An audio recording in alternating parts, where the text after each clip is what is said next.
la vidéo précédente, nous avons vu ensemble ce que c'est qu'un composant de fonction. Nous avons vu également ce que c'est que des composants de classe. Alors dans cette vidéo, on va parler de parenté entre les composants, de hiérarchie entre autres.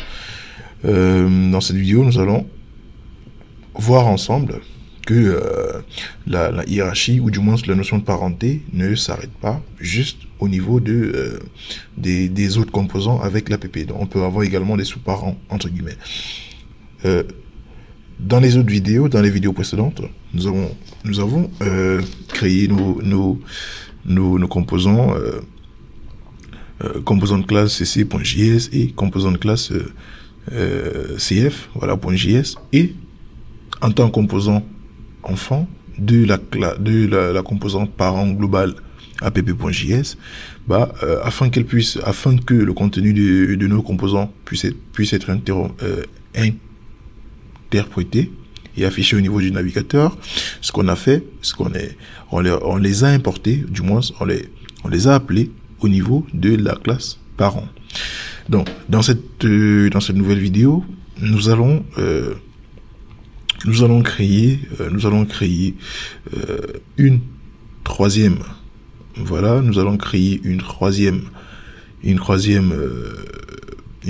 composante. Voilà, on va créer un troisième composant, autant pour moi, un troisième composant. That's foreign language. So, on va créer un troisième composant, et à l'intérieur, on va la définir en tant que composant parent.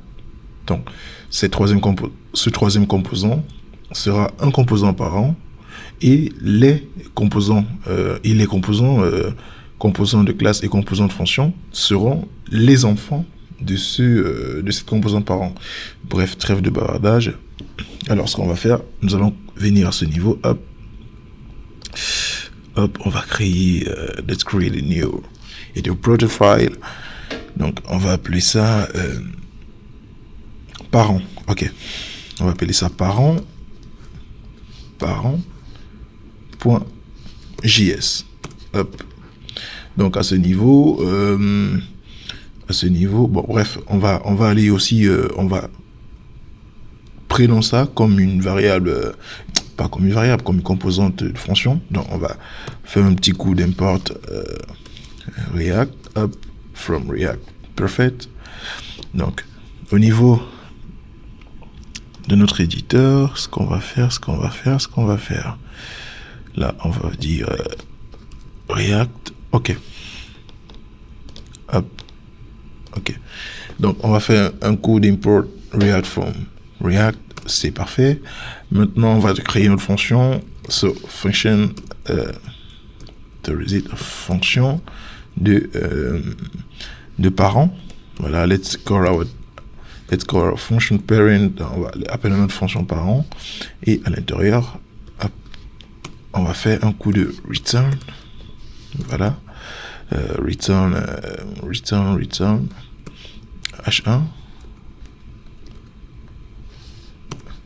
Voilà, et à l'intérieur, on va dire je suis un composant parent. Parfait. Alors, à ce niveau, nous avons nos trois composants. Tout est OK. Donc, ce qu'on va faire, c'est que là,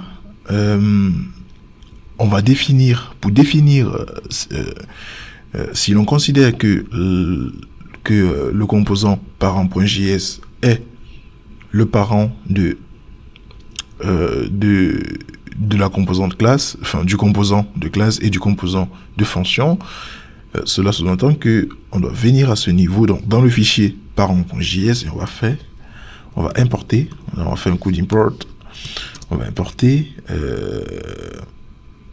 c'était cc, voilà, cc, et on va importer, allez hop, donc notre composant classe, et on va importer notre composant de fonction. Hop, c'est OK.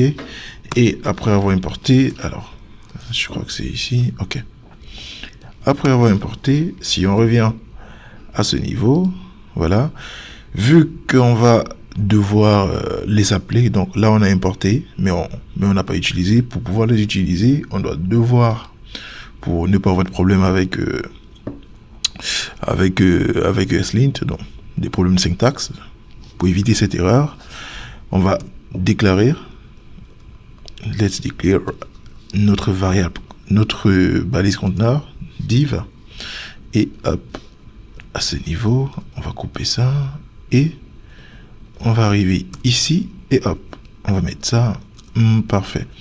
Donc à ce niveau, on fait ça et à l'intérieur, on va dire ça va dire je suis un composant parent, et à l'intérieur, on va appeler notre composant de classe, et par la suite, on va également appeler notre composant de fonction. Ok, there is it. Donc, après avoir fait ça, dès qu'on arrive à ce niveau, hop, afin que notre composant soit exploitable, soit utilisable, soit interprétable, ce qu'on doit faire, c'est qu'on doit l'exporter. Never forget this. On va l'exporter, on va faire un coup d'export, default, bien sûr, et parent. Parfait. Hop, c'est OK. Donc, maintenant, on va retourner au niveau de la PPJS. Donc, YouTube, just leave there. Ils vont quitter. Et ce qu'on va faire, on va faire un coup d'import de parents. Voilà, de parents. Et à la place de tout ça, on va écrire ici. On va écrire ici. Bon, moi, je suis mon nouveau projet React. Oui, j'aime bien. Donc, on va venir ici. On va simplement utiliser notre composant à ce niveau. On va enregistrer. Là, on a bon. Pour vérifier tout ça, on se rend dans notre navigateur et boum, on a les éléments qui marchent correctement. Donc, pour vous expliquer, pour essayer d'expliquer un peu tout ça, j'ai pas de... Alors, est-ce que j'ai un truc dessin? Ouais, Paint, ça va le faire. Donc, pour essayer d'expliciter, si ce n'est pas clair, du moins, comme si vous avez des questions, si ce n'est pas suffisamment clair, n'hésitez pas à me laisser un commentaire. À poser des questions, ce serait un plaisir pour moi, voilà, de vous répondre. Alors, à ce niveau, on a l'app ici, qui est le parent, qui est le composant parent de tout le monde. Par la suite, qui est le composant parent de tout le monde. Voilà, parfait. Par la suite, on a parent. Voilà, on a notre composant parent qu'on a créé. Yes, what you created. Just let a minute. So, on a notre composant parent qu'on a créé, qui est un enfant de app.js. Donc, parent qu'on a créé est un enfant d'app.js. Parent, il est là. Et dans parent, on a maintenant CC et CF. Oh, c'est une dinguerie, ça. Ok. So, là, on a CC, on a CF. Donc, pour mieux illustrer ça,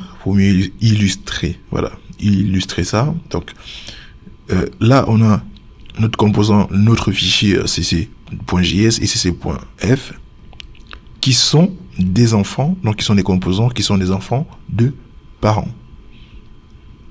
Je pense que c'est assez clair. Donc, on a cc et cf qui sont des enfants de parents, et parent lui-même étant un enfant d'app.js. Si vous remarquez bien, dans l'app.js, on a juste appelé, ou on a juste importé l'enfant parent par rapport à PP, et on a importé le sous-parent, disons comme ça, le sous-parent parent, le sous-composant parent dans la PPJS, et il s'est chargé, voilà, d'interpréter tout. Parce que si on vient au niveau du navigateur, hop, là, je suis un composant parent, ça c'est ce qu'on a mis dans parent.js.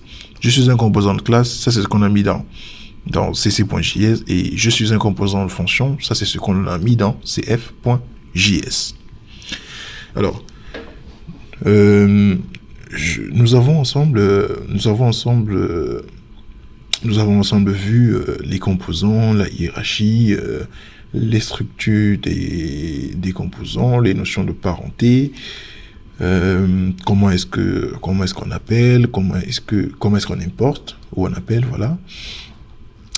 Comment est-ce que on fait pour qu'un composant, je sais pas pourquoi j'ai dit toujours I don't know why.